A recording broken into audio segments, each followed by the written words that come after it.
dit Rabbi Nachman comme ça. Tout ce que tu désires, tu crées dans la chose désirée un désir à toi. C'est la plus belle phrase qui existe à tout jamais. Ça veut dire, tu désires Shabbat, tu as envie que le Shabbat il soit comme il faut, tu désires le Shabbat. Il se réveille dans le Shabbat, il a un désir de toi. Mais le Shabbat te désire. Tu désires la Torah. On va dire tu désires Chumash Rashi, Shnai Mikra Echad Targum tous les vendredis matin après le mikvé. Le Chumash Rashi, Shnai Mikra Echad Targum désire toi, il te désire.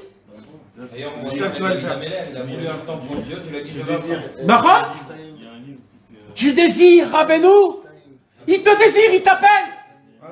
Tu ne peux pas arriver chez Rabbeinu si tu ne le veux pas. Tu désires Chatzot, Chatzot te désire. En fonction du désir que tu as, il te désire lui. Tu t'imagines comment c'est fort? Ça veut dire c'est plus Chatzitri, c'est plus un sens. Au moment où tu veux, ça c'est deux sens. Il y a deux personnes. Il n'y a pas plus beau que ça, mes amis. Mais ça m'amène, moi, concrètement, ça me donne de la facilité pour y arriver. Ouais, c'est que tu saches déjà dans ton cœur que même la Simcha, elle te recherche. Il va te chercher. Elle te cherche. Et il va te trouver. Donc, quand toi tu cherches, c'est bien, mais même quand tu cherches pas, elle te cherche. Donc, ça t'aide. Parce que tu as voulu, tu l'as voulu, tu l'as appelé.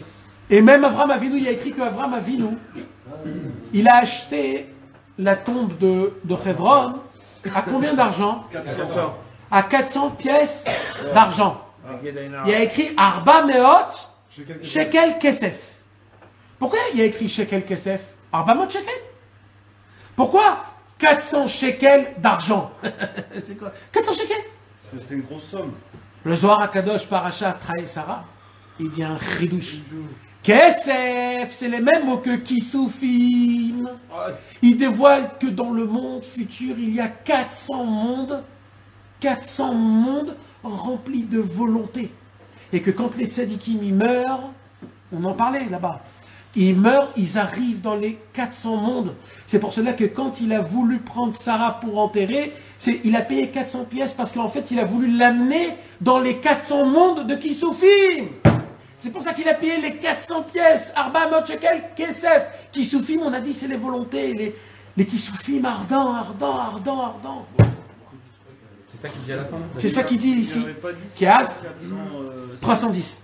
C'est une autre chose. Ça, c'est une autre chose. 310, c'est le monde là où ils habitent. Mais ça, c'est des mondes que de volonté. C'est tu arrives là-bas et tu as des volontés. Je veux Hachem, je veux tes yeux, je veux ton nez, je veux ta perception, je veux. Alors comment mon cher Rabbeinu, il est mort? Comment il est mort, mes amis? Je termine avec ça, pardon que je me répète. C'est dur. Je vous ai dit que c'est compliqué de parler de ce sujet-là. Comment il est mort, mon cher Rabbeinu? Tout seul. En désirant la terre d'Israël. Aussi, c'est beau. La volonté de la terre d'Israël, bravo. Comment il est mort, mon cher Rabbeinu? C'est le plus beau à voir.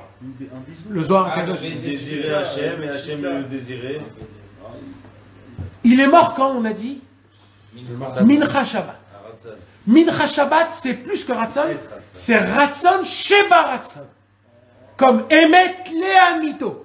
C'est la volonté de la volonté en elle-même. C'est la volonté d'Hachem. En fait, Hachem a tellement désiré mon cher Rabbeinu, il est parti. C'est même pas mon cher Rabbeinu qui l'a désiré. Mon cher Rabbeinu l'a désiré toute sa vie. Et il a créé un désir vers Hachem que Hachem, tellement il a désiré, il a aspiré, il est mort, il est parti. Mais c'est ça, mes amis, tu t'imagines, de mourir Shabbat à Mincha, comme ça David Amelech et comme ça Yosef Hatzadik. Les trois. Chazak. Mais c'est ça le Ratzon, c'est quand Hachem il te désire. Mes amis, je vous souhaite que Bezrat Hachem, avec tellement de volonté et de languissement qu'on aura, que Akadosh Baruch Hu lui-même, il nous envoie cette volonté, que lui-même il nous désire, et que toute la volat Hachem nous désire, que Rabbeinu nous désire, que la Simcha nous désire. Hein? Ne nous lâche pas, elle veut nous attraper. Il a reçu un cadeau, il a écrit qu'il a reçu un cadeau. Alors lis-le en français, Bechavot. Alors à voix haute, s'il te plaît. Je sais pas ce que je vais compris. Il existe 400 mondes d'aspiration de Kisufim, donc dans le monde futur. Exact. Que le tzaddik recevra en cadeau. En cadeau. Ouais. Parce que toute sa vie, il a fait que désirer. C'est ça les vrais tzadikim. C'est qui les vrais tzadikim? Ceux qui désirent toute la journée. Ok, après lycée. Excuse-moi, je suis obligé de raconter une petite. Je suis obligé d'aller chercher. Quand Rabbi Israël Ber a entendu cet enseignement de Rabbi Israël Cordonner, Lequel enseignement? du Ratzon, ils étaient à Méron. Il n'y avait personne. Il n'y avait que Rabbi Shimon Bar Yochai et eux deux. Et là, Rabbi Israël Ber, il a dit à Rabbi Israël Cordonner, quand il était encore jeune, il avait 21 ans, 22 ans, il a dit, bah si c'est comme ça suffit juste qu'on s'assoie ici à Méron, et que toute la journée, matin et soir, on réfléchit et on construit d'une manière basée, bien structurée, toutes les volontés, et comme ça, on va ramener tout le Ham Israël. On va dire chacun, je veux que lui, il se rapproche, et qu'il connaisse la Torah du Tzaddik, et que la Torah du... Et je veux que la lumière de Rabbeinu elle descende dans le monde, je veux que tout le Ham Israël, il fasse teshuva, et en particulier lui, et de s'asseoir, et de mamash. Et Rabbi Israël Cordonner, il lui a dit, sache que c'est comme ça. Et qu'est-ce qu'il a fait, Rabbi Israël Ber, après que Rabbi Israël Cordonner est mort? Il était tout seul dans sa... C'était un seul Breslev en Israël. Il était à Méron, et c'est que ça qu'il a fait. Il a pleuré Hachem dans son Igbo des doutes.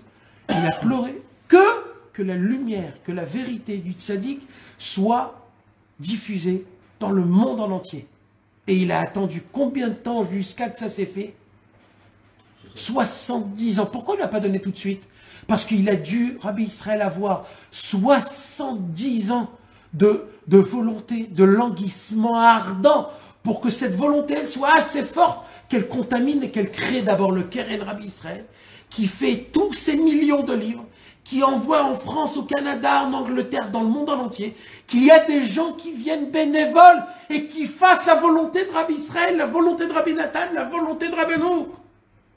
C'est grâce à qui? Grâce à un homme qui a travaillé que sa volonté. Il n'a rien fait, Rabbi Israël. C'est pas lui qui a fait le Keren. Il a juste été là, il a voulu, sans s'arrêter.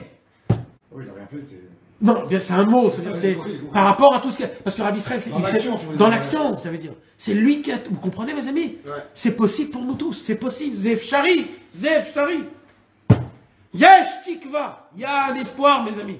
Ezrat Hashem.